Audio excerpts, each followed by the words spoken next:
علی بھائی، اگلا سوال ہے. ہمارے ہاں یہ بات بہت مشہور ہے کہ اگر حاملہ عورت سورہ یوسف کی زیادہ سے زیادہ تلاوت کرے یا اس کے ساتھ خوبصورت بچوں کی پکچرز کو زیادہ سے زیادہ دیکھے تو اس عورت کے ہاں پیدا ہونے والا بچہ یا بچی بھی خوبصورت ہوں گے. کیا یہ عقیدہ درست ہے؟ بالکل جھوٹا عقیدہ جی. نہ تو اس کو ریویلڈ نالج کی کوئی سپورٹ حاصل ہے، نہ ایکوائرڈ نالج کی، یعنی نہ وحی کے علم کی، نہ سائنس کے علم کی. اور قرآن نے تو ہمیں واضح کہا ہے وَلَا تَقْفُ مَا لَيْسَ لَكَ بِهِ علم. اے انسان، کسی چیز کی پیروی اس وقت تک مت نہ کر جب تک تجھے اس کے بارے میں علم نہ حاصل ہو جائے. ان السمع والبصر والفؤاد کل اولئک کان عنہ مسئولا. بے شک کان، آنکھیں اور عقل، اس کے بارے میں پوچھا جائے گا کہ ان تین انسٹرومنٹس کو استعمال کر کے تم نے حق بات تک پہنچنے کی کوشش کیوں نہیں کی. یہ سورہ بنی اسرائیل کے اندر 9th کمانڈ ہے، آیت نمبر 36 میں. تو نہ تو سائنس اس کو سپورٹ کرتی ہے، نہ وہیں میں کہیں موجود ہے. پتہ نہیں، میرا لگ کسی نے یہ سنا ہوگا کہ حضرت یوسف علیہ السلام خوبصورت ہیں، تو دوسرے نے پھر اس میں رنگ بھرے ہوں گے کہ اچھا یہ خوبصورت ہیں تو اس کا مطلب ہے کہ سورہ یوسف پڑھنے سے جو بچہ ہے وہ خوبصورت پیدا ہوگا. اللہ کرے. حضرت یوسف علیہ السلام کی خوبصورتی میٹر نہیں کرتی ہے، اصل میں ان کے کردار کی خوبصورتی میٹر کرتی ہے کہ ان کو اتنی عورتوں نے ورغلایا. تو کاش کسی عورت کے دماغ میں یہ بات ہے کہ میرا جو بچہ پیدا ہو رہا ہے وہ یوسف کی طرح پرہیزگار ہو، پھر تو بات سمجھ آتی ہے. تو خوبصورتی کو لے کے بیٹھ رہے ہوتے ہیں. وہی کہانی کرائے گی یہ جو ہمیں. حالانکہ صحیح مسلم میں حدیث ہے کہ اللہ تعالیٰ تمہاری شکلوں اور مال کو نہیں دیکھتا، دلوں اور اعمال کو دیکھتا ہے. شکل تو اس نے خود بنائی ہے، اس نے کیوں دیکھنا ہے. حضرت بلال حبشی کا جب ہم ذکر کرتے ہیں تو ہمارے دل میں ان کے لیے محبت کے جذبات آتے ہیں، حالانکہ وہ حبشی تھے. سیدنا عمار ابن یاسر بھی حبشی تھے. تو حبشی جو ہے وہ کتنا خوبصورت ہو سکتا ہے. رنگ تو کالا ہی ہوگا، ناک تو موٹا ہی ہوگا، اور تو موٹے ہی ہوں گے، لیکن ان کے کردار کی خوبصورتی جو نبی علیہ السلام کے لیے انہوں نے قربانیاں دی، ان چیزوں کو ہم دیکھتے ہیں تو ہم ان سے محبت کرتے ہیں. تو پہلے تو میں پھکی اور اینٹی وینم والا جواب دوں گا کہ سورہ یوسف پڑھنے سے اگر کسی حبشی کے ہاں جو ہے وہ گورا پیدا ہو جائے تو پھر ہم ماننے کے لیے تیار ہیں. ایک آدھ ہو بھی سکتا ہے ویسے، لیکن انالیسز اس طرح نہیں کیا جاتا. وہ 100 عورتیں سورہ یوسف پڑھیں گی اور اس میں 99 کے یا 90% کے پیدا ہو جائے پھر تو ہم کہیں گے. تو ان کو بھی پتہ ایسا نہیں ہوگا، یہ پاسبل ہی نہیں ہے. نہ تصویریں دیکھنے سے کچھ ہوگا.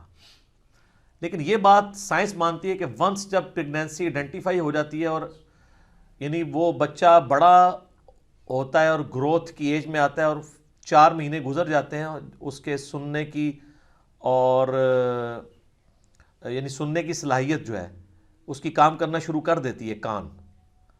تو وہ جو باہر کی آوازیں ہیں نا وہ ان کے ساتھ مانوس ہوتا ہے. یہ یعنی سائنس مانتی اس بات کو، اس ماحول کا. یعنی اگر ماں جو ہے وہ قرآن کی تلاوت کرنے والی ہے تو وہ اس کے ساتھ مانوس ہو جاتا ہے، ماں کی آواز کے ساتھ، باپ کی آواز کے ساتھ. اسی سے وہ انہوں نے کہانی نکال لی ہے نا کہ شیخ عبد القادر جو پیدا ہوئے تھے 14 سپارے فصل. تو حالانکہ اس لیول تک نہیں کوئی چیز ہوتی کہ کوئی حفظ ہو جائے کسی کو، تو ایسے پاسبل نہیں ہے، بالکل جھوٹ ہے. یعنی صحابہ کرام تو صحابہ صفحہ بیچارے بیٹھ کے پورا پورا دن حضور سے تعلیم حاصل کرتے تھے، تو انہوں نے تو قرآن یاد نہیں کیا. اور یہ کہتے ہیں کہ جناب پیدائشی حافظن، وہ حافظ ہوں گے، ایک وہ انا انہوں بھی حافظ کہتے ہیں نا. تو یہ ہو سکتا ہے کہ اگر کوئی ایسا ہو. باقی شیخ عبد القادر جیلانی کے اوپر جھوٹ ہے، انہوں نے کبھی نہیں یہ کہا کہ میرے بارے میں یہ کیتا ہے.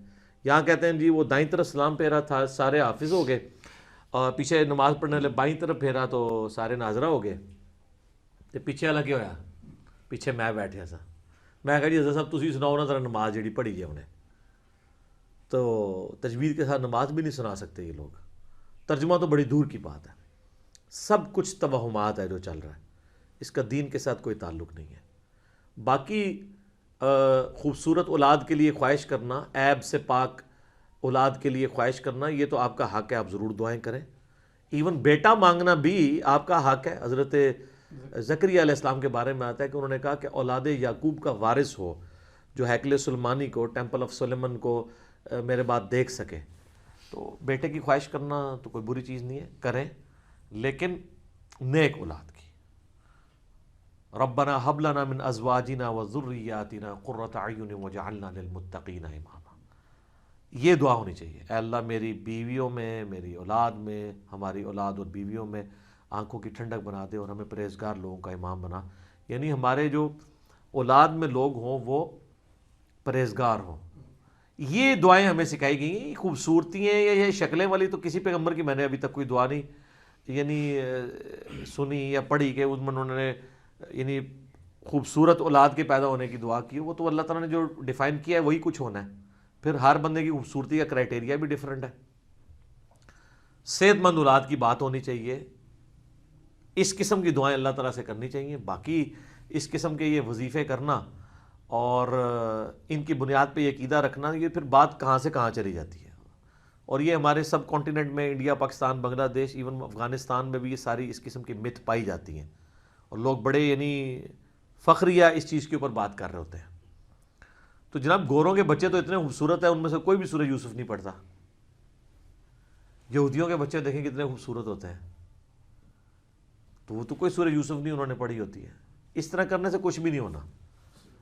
اصل چیز ہے کہ اللہ سے دعا کریں اور اس قسم کے عقیدے نہ رکھیں. یہی چیزیں جو اسلام کی بدنامی کا باعث بنتی ہیں، اور ان چیزوں کا ریلیجن کے ساتھ کوئی تعلق نہیں ہے. دعا کریں، اللہ کی مرضی قبول کرے نہ کرے. اصل چیز ہے کہ یہ ہمیں دعا سکھائی گئی ہے کہ ہم نے نیک